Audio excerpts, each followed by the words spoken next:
Bonjour, salutations à tout le monde.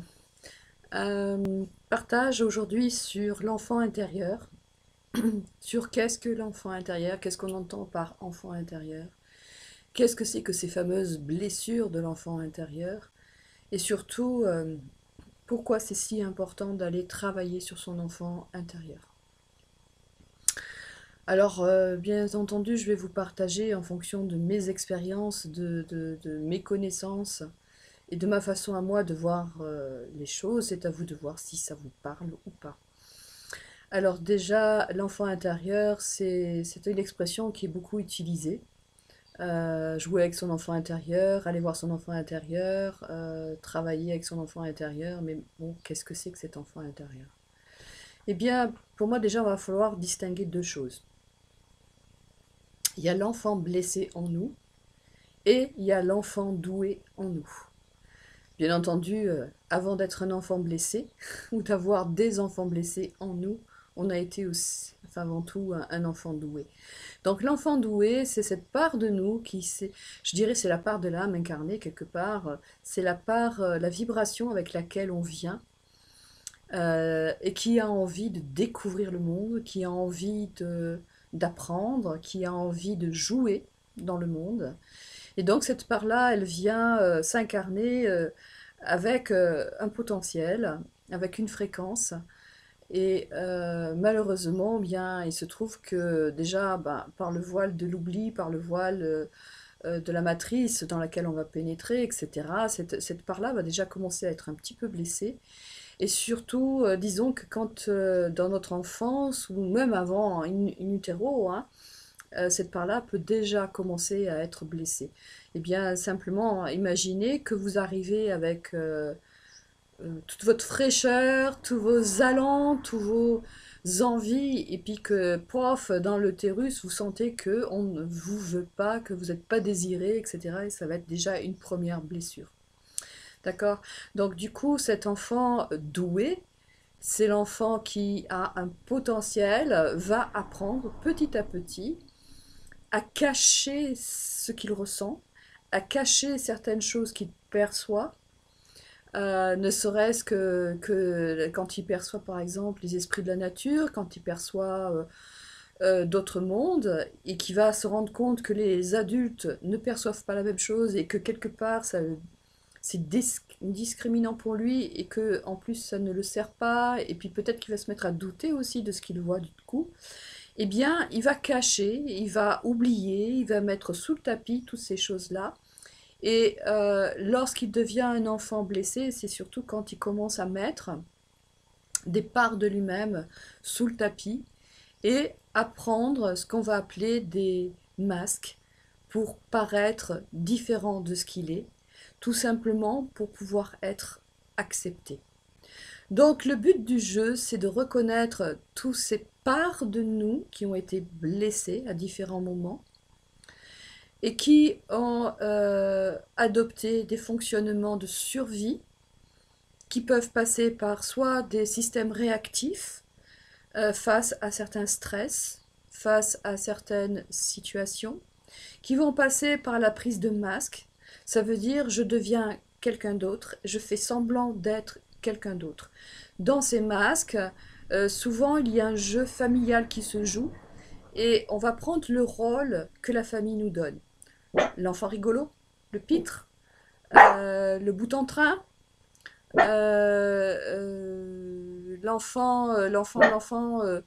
le surdoué. Ça peut être au contraire l'idiot de la famille. Ça peut être le délinquant de la famille, ça peut être plein de choses. Voilà. Donc ça, c'est super intéressant à identifier parce qu'à un moment donné, il faudra bien, quand on fera un travail sur nous et surtout quand on veut aller de plus en plus vers qui nous sommes, c'est-à-dire retrouver quelque part à l'intérieur de nous notre enfant doué, eh bien, il va bien falloir faire la différence entre les masques et ce que nous sommes réellement à l'intérieur, entre nos fonctionnements et ce que nous sommes à l'intérieur. Et d'ailleurs, ça sera un premier pas vers une guérison, vers un chemin qui nous mènera vers nous. C'est aussi cette dissociation de ce que je suis et de ce que je crois être. Parce qu'au bout d'un moment, bien sûr, l'ego s'est formé de cette façon-là. L'ego, c'est cette fausse identité quelque part qu'on va se créer pour pouvoir survivre dans le monde, pour pouvoir être aimé, pour pouvoir grappiller ce que l'on croit être de l'amour. Donc, du coup, ça sera très difficile puisqu'il y aura une lutte par la suite entre l'ego et notre désir d'être vrai. L'ego qui aura peur de perdre son identité. Et bien tout simplement, là, ce sera un enjeu de négociation, si je puis dire, non pas de rejet, mais simplement de je reconnais que et je choisis autre chose. Ça, j'en ai beaucoup parlé dans d'autres vidéos. Donc je vous invite à aller voir les vidéos que j'ai fait sur l'ego, etc. Cet enfant doué en nous demande à être retrouvé. Bien sûr qu'on a tous envie, enfin tous envie, en tout cas quand on s'éveille, quand on a conscience de certaines choses, on a envie de retrouver cet enfant doué en nous, celui qui est porteur de vie en fait, celui qui est dans le mouvement de la vie. Donc, pareil, là où on va être dans la reconnaissance des mouvements de non-vie en nous, ça va nous appeler à aller travailler ces espaces-là pour retrouver, bien entendu, nos qualités premières, les dons que l'on a amenés dans cette vie et qui ne demandent qu'à émerger. Bon, voilà, j'espère que pour cette première partie, c'est à peu près clair ce que je dis. Bien sûr que l'enfant doué en nous va être blessé, et ce qui va le blesser, va être blessé, enfin, peut être blessé, et ce qui va le blesser, c'est la non-reconnaissance de ce qu'il est, la non-acceptation de ce qu'il est. Regardez bien quand vous étiez petit, que vous avez adopté un comportement que vous étiez. Une autre approche pour rejoindre cet espace de l'enfant doué, pour voir les espaces où on n'a pas été reconnu, où on ne s'est pas senti reconnu, où on ne s'est pas senti aimé. Peut-être tout simplement, mais des fois c'est des choses très très... ça n'a pas besoin d'être des événements monstrueux, hein, simplement... admettons que je fais, voilà, j'ai 4-5 ans, je fais un magnifique dessin pour moi, et puis je vais le présenter à mes parents, et on va me dire, mais tu aurais pu mieux faire, ou ça ne ressemble à rien, ou je ne sais quoi. C'est cet espace-là qui n'est pas reconnu, c'est l'espace créateur, c'est l'espace... voilà, et ça peut être une forte blessure de l'âme, parce qu'en réalité, on offre quelque chose qui nous vient de l'intérieur, avec ce que l'on est à ce moment-là, à nos capacités du moment, et cette offrande n'est pas reconnue. Pour les travailleurs de la lumière, souvent, enfin, beaucoup d'entre nous ont été placés, par exemple, dans des familles, dans des arbres généalogiques, dans des clans difficiles, difficiles. Et de ce fait, ne serait-ce que déjà le fait de venir dans ces familles-là peut créer des espèces de cataclysmes intérieurs, en tout cas des sensations de cataclysme intérieur qui va faire qu'effectivement on va déjà se sentir rejeté, on va déjà se sentir différent. Et du coup, peut-être qu'on va renier déjà des parts de nous-mêmes parce qu'on va croire que effectivement notre différence est plus un souci qu'un apport. Alors qu'en réalité, quand on vient s'incarner sur ces branches, quand on voit les difficultés des parents, de la famille, on n'a qu'une envie, c'est d'apporter notre lumière. Et si cette lumière fait mal, parce qu'elle est trop éblouissante, parce qu'elle est trop différente, eh bien la première réaction qu'on va avoir, c'est de cacher cette lumière-là. Et du coup, on va tout faire pour oublier cette lumière-là, et peut-être pendant un certain temps, se ramener tout le temps au niveau des autres. Alors, c'est pas péjoratif ce que je veux dire là, hein, pas du tout. Mais simplement, si on est dans une famille lambda qui n'a pas conscience disons, qui ne peut voir la réalité telle qu'elle est, ne peut sentir les choses que à travers un espace de cette taille-là, alors que vous, vous arrivez avec un espace de cette taille-là et que vous pouvez percevoir et voir des choses jusque dans ces profondeurs-là, c'est sûr qu'il y a une inadéquation, quoi. Quelque part, il y a quelque chose qui ne colle pas. Et vouloir montrer, faire sentir notre vision des choses à des personnes qui ne peuvent voir que ça, eh bien, ça peut nous confronter avec nous-mêmes et de nous dire peut-être qu'on n'y arrivera jamais, qu'on est là pour rien, que ça ne sert à rien, etc. Et ça peut être une des causes pour lesquelles notre enfant doué va aller se cacher pendant très longtemps, jusqu'au jour où on osera enfin le ressortir du placard pour qu'il puisse nous aider à montrer notre lumière et juste à apprendre, parce que peut-être la leçon, elle est là aussi, c'est que on n'est pas là pour changer les gens autour de nous, on n'est pas là pour changer les choses, on est là pour briller. Et change qui peut changer. Et cette lumière, elle va, comme tout principe divin, tout envoi divin d'énergie, je veux dire, il se répand sur Terre, mais il ira toucher les personnes que cette énergie doit toucher. Voilà. Quand un maître, un avatar, donne sa Shakti, donne son énergie, cette énergie, elle peut rester en vous pendant des années jusqu'à ce qu'elle trouve une coupe, c'est-à-dire que vous aurez évolué de façon à pouvoir recevoir, comprendre cette énergie, et cette énergie va pouvoir faire son travail. Ça ne veut pas dire qu'elle ne le fait pas déjà un peu avant, mais si vous n'êtes pas prêt, il n'y a pas optimisation de cet apport d'énergie. Voilà, enfin bon bref, ça c'était une petite aparté. Donc pourquoi c'est si intéressant d'aller travailler avec son enfant intérieur blessé?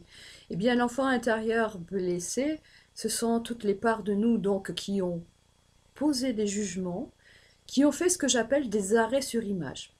Donc c'est les parts de cet enfant doué qui à un moment donné font s'arrêter sur un événement, sur des paroles, sur une blessure, et qui va se figer. Enfin, c'est pas lui qui se fige, c'est les émotions, c'est la charge émotionnelle, c'est l'énergie qui est liée à l'événement, aux émotions, aux ressentis qui vont se figer, se cristalliser. Et c'est pour ça d'ailleurs que en soins, en tout cas de la façon dont moi je travaille, on peut aller parler, discuter avec ces parts de l'enfant blessé. C'est comme si on allait discuter en fait avec ce qui s'est figé à un certain moment. Et du coup, l'idée, c'est d'entendre ce que l'enfant intérieur a à dire, c'est de percevoir sa blessure, sa croyance, le déroulement de ce qui s'est passé, pardon, pour pouvoir amener du soin. Alors c'est quoi ce soin? Eh bien c'est simplement de l'écoute. Parce que la part qui a été blessée n'a pas été écoutée, n'a pas été entendue. La souffrance n'a pas été entendue, elle a été juste enterrée. Enterrée derrière des masques, enterrée derrière de l'oubli, enterrée derrière des fonctionnements. Et c'est cette part-là qu'il faut aller, entre autres, retrouver pour lui donner l'espace nécessaire d'écoute, de reconnaissance. Il faut qu'il y ait quelqu'un en face qui puisse entendre ce que l'enfant blessé a à dire, ce que cet enfant intérieur blessé a à dire. Et une fois que ça c'est fait, c'est fait. Ça s'appelle déjà décharger quelque chose. Ça va remettre l'énergie, permettre de remettre l'énergie en mouvement. Ça veut dire que je n'ai plus besoin, cette part de moi à l'intérieur de moi, n'a plus besoin de garder quelque part, cristalliser cette énergie, cette fréquence, pour qu'un jour, je puisse, moi, adulte, retourner, voir quelle blessure était là. Cette part n'a plus besoin de garder cette blessure, parce que c'est un espace en elle où il y a eu un jugement posé dessus, tel que ça n'aurait jamais dû se passer. C'est ce jugement, entre parenthèses, qui va cristalliser les choses. Ça veut dire que cette part n'aura plus besoin de se rappeler ou de cacher cet espace-là. Pour conséquence, vous allez récupérer de l'énergie. Parce que la part qui garde cet espace-là, c'est une part d'énergie qui est occupée à garder cet espace-là. Et pour faire simple, on n'a pas une seule part bloquée, on n'a pas une seule blessure de notre enfant intérieur, on a des parts blessées, on a des enfants intérieurs blessés et bloqués. Ce qui veut dire qu'il y a des parts de nous qui sont occupées à maintenir en place une mémoire, à garder une mémoire qui reste cristallisée autour de cette mémoire. Donc dès qu'on va dégager tout ça, c'est de l'énergie qu'on récupère pour autre chose. Ça, c'est un premier bénéfice. Deuxième bénéfice, c'est qu'on va aller voir quelles sont les croyances qui se sont créées autour de ça. S'il y a des croyances, ben le but, ça va être de les regarder en face, pour voir à quel point, aujourd'hui, peut-être, on n'a plus besoin de ces croyances pour avancer. On n'a plus besoin de ces croyances pour être protégé. On n'a plus besoin de ces croyances pour se sentir être. Donc, bien sûr, là, ce sera un travail en conscience. Peut-être qu'on peut aller, on peut aller effectivement énergétiquement déraciner certaines croyances. On peut aller travailler sur ces implants. Donc c'est une chose. Mais par contre, dans la vie quotidienne, dans la matière, bien entendu, il faudra aussi faire des actions qui vont aller dans le sens de votre nouvelle perspective de vie, dans votre nouveau mouvement de vie. Donc concrètement, vous allez gagner de l'énergie, libérer cet enfant intérieur d'une part de souffrance. Vous pouvez donc récupérer de l'énergie du coup, puisqu'on en libère. Allez voir quelle croyance est bloquante, prendre conscience de certaines façons d'agir qui ne sont peut-être plus adéquates, et puis au-delà de ça, prendre conscience aussi des capacités que vous avez mis en veille, parce que vous pensiez ne pas avoir le droit de les exprimer, parce que derrière une part de nous qu'on renie ou qu'on cache, il y a toujours une capacité de l'âme. Toujours. Donc c'est aussi bénéfique d'aller retrouver et de remettre à l'intérieur de soi le mouvement vers cette capacité. Alors voilà le travail en gros de l'enfant intérieur. C'est vraiment un travail spécifique de reconnaissance de certains espaces. Mais au-delà de ça, c'est aussi renouer avec son enfant intérieur. Son enfant intérieur doué, je m'excuse, il y a beaucoup de bruit, mais c'est mon chien qui est encore en train de faire des bêtises. Bon, bref, voilà.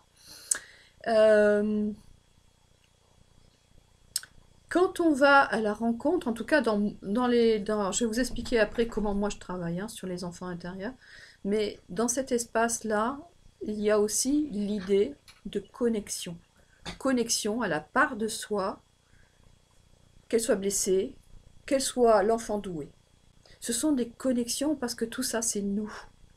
C'est des parts de nous, qu'elles soient dans l'illusion ou qu'elles soient au contraire dans la vérité universelle ou dans comment on pourrait dire, dans le réel, mais bon, je ne sais pas si ça veut dire grand-chose, mais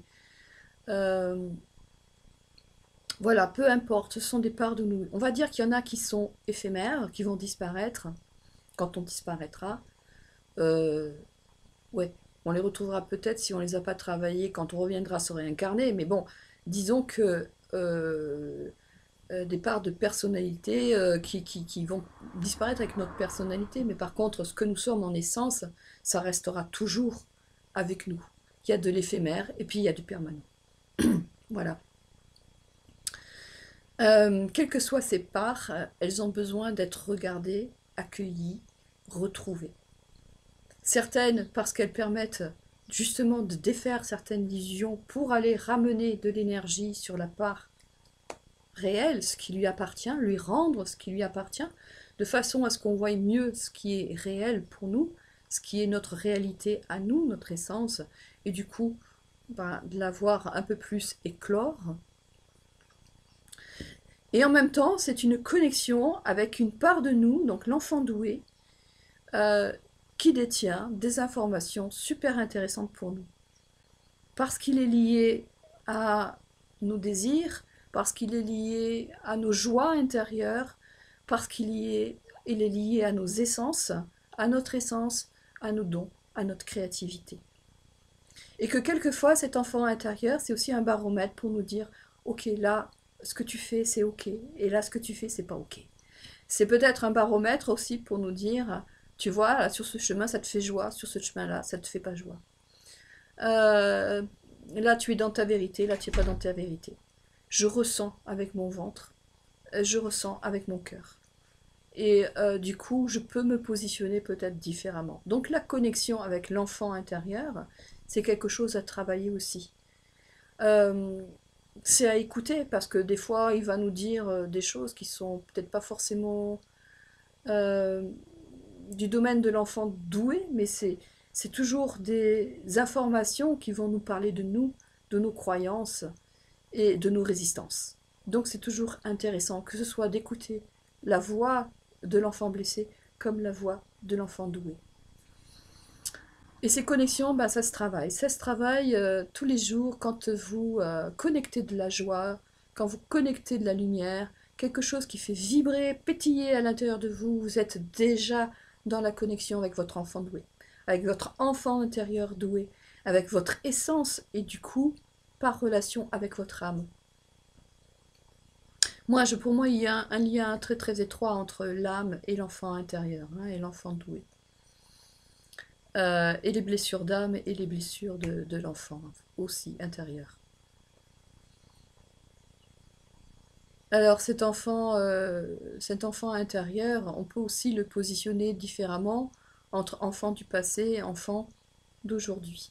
Nos blessures de notre enfance et puis les blessures du passé, de nos vies passées, etc. Tout ce qu'on a pu engrammer comme fonctionnement aussi par rapport à ces vies-là.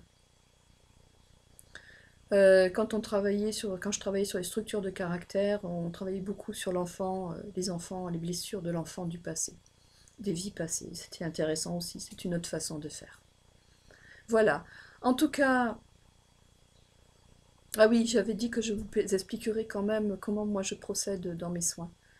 Moi, ma façon de travailler, quand je dois aller voir un enfant intérieur, déjà, c'est un travail avec la personne qui est venue me consulter. C'est pas un travail que je fais moi toute seule dans mon coin. C'est vraiment un travail à deux, voire à trois, voire à quatre, selon les probabilités d'interaction. Disons que déjà, une fois qu'on a fait un petit peu le tour de la question, si j'invite la personne à aller s'allonger sur ma table et puis à travers la respiration de se détendre, etc. Et simplement, on va faire une visualisation pour les personnes pour qui c'est facile, voilà, en tout cas. Et j'invite la personne à rentrer dans cet espace du cœur, le chakra du cœur, où, vous savez, ce fameux jardin intérieur. En général, on le situe là, dans le cœur, donc j'invite les personnes à aller dans ce jardin intérieur, parce que c'est dans ce jardin intérieur qu'on va retrouver l'enfant intérieur, souvent. Et donc c'est beaucoup plus facile comme connexion. Dans cet espace-là, on va créer un environnement sécurisé, pour qu'il y ait une rencontre avec l'enfant intérieur. Et c'est là que, quand l'enfant va se présenter, quel que soit l'âge à laquelle il va venir, et ça c'est lui qui choisit, on va entamer un dialogue. Moi j'entame un dialogue avec la personne, déjà pour savoir comment elle se sent, comment elle sent l'enfant intérieur, et ensuite un dialogue avec l'enfant intérieur. Et le but de ce dialogue, c'est de comprendre sa souffrance, de comprendre qu'est-ce qu'il n'a pas exprimé, qu'il voudrait exprimer. Ensuite, il y a un travail de rétablissement de la vérité, donc remettre les choses à sa place. N'oublions pas que ce sont des enfants et des consciences en évolution, dans des corps d'enfants qui ont perçu les choses à leur façon. Donc il faut remettre de la vérité là-dessus. Une fois que ça c'est fait, on va regarder comment tout le monde se sent, etc. Et à la fin de la séance, eh bien, il y aura un petit travail à faire pour la personne qui va être un travail de renforcement du lien, de la connexion avec l'enfant intérieur. Aller trouver ce que cet enfant aurait aimé vivre et devenir le bon parent pour cet enfant et lui offrir ce qu'il aurait aimé vivre. Et là, il y a une multitude de solutions et ça appartient à chacun. Voilà, grosso modo, euh, parce qu'une séance, elle peut durer, allez, de 10 minutes à une demi-heure, trois quarts d'heure, donc sur l'enfant intérieur, donc ça dépend des résistances, ça dépend de plein de choses. Voilà, en tout cas, j'espère que ce partage vous aura intéressé. Et peut-être que ça aura donné quelques clés de compréhension et puis peut-être pour travailler. En tout cas, n'hésitez pas à me demander voilà, si vous avez des besoins spécifiques, je suis là, ou moi ou d'autres personnes, peu importe. Hein, ça, c'est un appel du cœur de toute façon. Mais voilà, cette connexion à l'enfant intérieur, c'est une connexion à une part de vous qui est vraiment super, super présente, importante dans votre vie. Je vous remercie pour votre écoute. Si vous avez aimé, ben écoutez, signalez-le. Et puis je vous espère dans une autre vidéo. J'espère vous rencontrer à nouveau. Voilà. À très bientôt.